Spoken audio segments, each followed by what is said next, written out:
Alors, je m'appelle Philippe Moreau-Chevrolet, je suis président de MCBG Conseil. C'est une entreprise qui fait du conseil auprès des dirigeants, des chefs d'entreprise, des dirigeants politiques.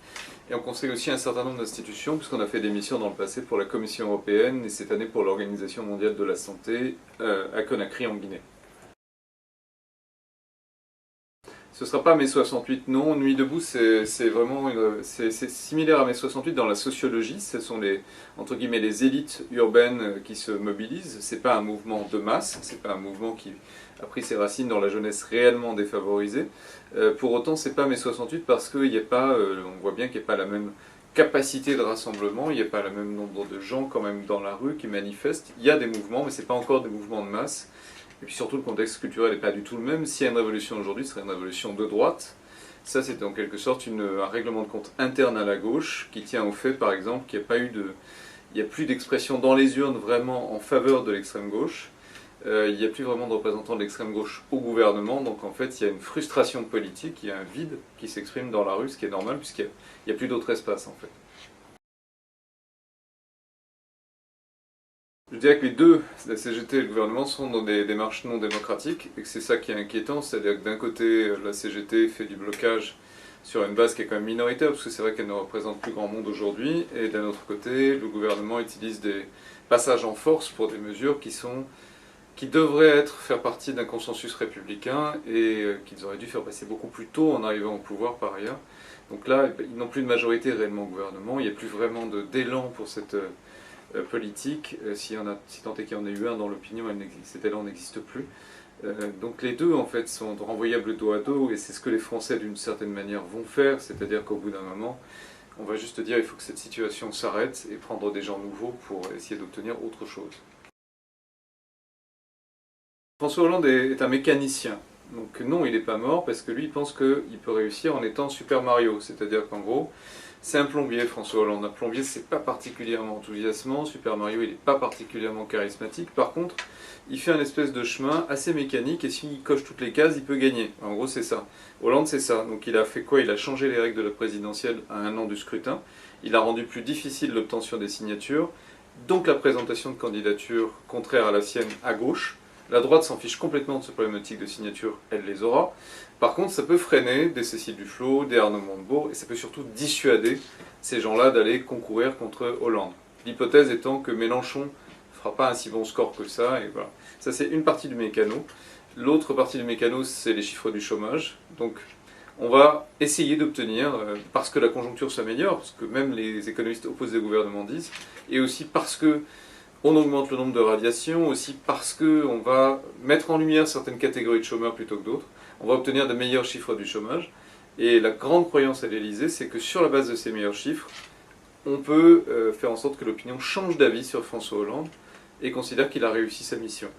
Donc c'est de la mécanique. Il n'y a pas de vision ni de discours qui entraîne chez Hollande, mais il y a cette boîte à outils. Au fond, le jour où il a été le plus sincère de son mandat, c'est quand il a dit « j'ai une boîte à outils ». C'est tout ce qu'il a, mais c'est déjà pas mal. Il n'y a pas beaucoup de place pour la jeunesse dans la politique française. La réalité, c'est ça. Enfin, faut être vraiment honnête, il n'y a pas beaucoup de place. La raison à ça, c'est que la population vieillit et que ceux qui votent, c'est les vieux.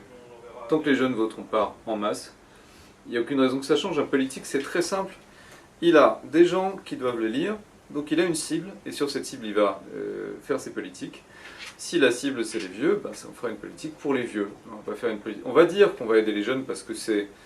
Il faut quand même faire en sorte que les jeunes qui votent votent pour vous, parce que c'est aussi se projeter dans l'avenir. Pour plein de raisons, on va flatter les jeunes, mais on ne va pas faire de politique pour eux, en dehors des contrats aidés, c'est-à-dire en gros, ben, on va vous donner voilà, un petit coup de pouce, de quoi pas être complètement sous l'eau, quoi. Mais en attendant, on ignore totalement le fait que les étudiants sont aujourd'hui 22% à dire qu'ils seraient prêts à se prostituer pour payer leurs études, ce qui est quand même accablant, enfin je veux dire, c'est accablant, il n'y a pas d'autre terme. On va oublier le fait que beaucoup d'étudiants n'ont pas d'argent pour se nourrir, n'ont pas d'argent pour payer leur loyer dans les centres-villes, c'est ce qu'on appelle la paupérisation des jeunes cols blancs. C'est-à-dire qu'il y a des stagiaires qui, pour être en stage à Paris, c'est moins vrai à Paris, mais dans beaucoup de capitales occidentales, pour payer leur loyer, en fait, ne gagnent pas d'argent au final. Tout leur argent part dans le loyer, et certains dorment dans leur voiture, c'est le cas à Paris. Certains dorment chez leurs parents, c'est évidemment le cas à Paris. Et l'émancipation est de plus en plus tardive. Mais c'est un phénomène qui est désastreux parce que ça tue la projection dans l'avenir de la jeunesse française, mais tout le monde s'en fout, voilà. Parce que les jeunes ne votent pas.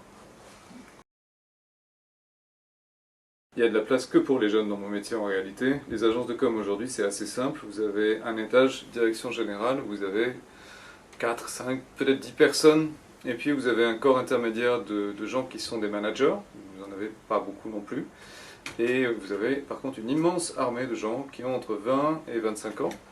Donc il est très facile de rentrer dans les agences de com en réalité quand on est motivé, quand on a un bon CV malgré tout, c'est-à-dire quand on a fait une école ou deux, des stages. Il est assez facile de se faire embaucher. Le plus difficile c'est d'en faire une carrière. Parce que quand on dépasse les 25-26 ans, qu'on commence à coûter cher, il faut vraiment mieux avoir mis derrière soi un maximum d'expérience. Il vaut mieux avoir un bon réseau et il faut être dans la bonne agence parce que sinon c'est compliqué. La réalité c'est que pour les jeunes aujourd'hui, l'accès est facile, c'est après que ça devient complexe. Et les places sont déjà prises au-dessus. Ce qui était le cas pour ma génération aussi. Hein. La génération 68, dont je ne fais pas partie, a pris énormément de place. Donc pour arriver à se faire une place là-dedans, c'était compliqué aussi. La différence, c'est que quand moi j'ai fait mes études, je pouvais payer mon loyer, j'avais des petits boulots qui permettaient de bien vivre, et qu'aujourd'hui, les petits boulots, ça permet juste de sortir la tête de l'eau. Et ça, c'est un monde de différence. C'est l'avenir. Et puis surtout, c'est plus qu'un mot, mais la jeunesse, c'est ce qui peut nous sortir de la situation actuelle. En bien, c'est-à-dire avec de la création d'entreprises, avec de la création de prospects, d'avenir, enfin de projection dans l'avenir, et puis d'entreprises, d'idées, d'invention, d'inventivité, de tout ce qui peut nous sortir de cette espèce de vieillesse prématurée qu'on a. Et puis l'autre chose pour laquelle ça peut être bien, ça peut avoir un impact est négatif, c'est-à-dire que la jeunesse aujourd'hui vote en dehors de Paris, hein, vote pour le Front National de plus en plus. Donc d'une certaine façon, c'est la jeunesse qui est vraiment la clé de la situation.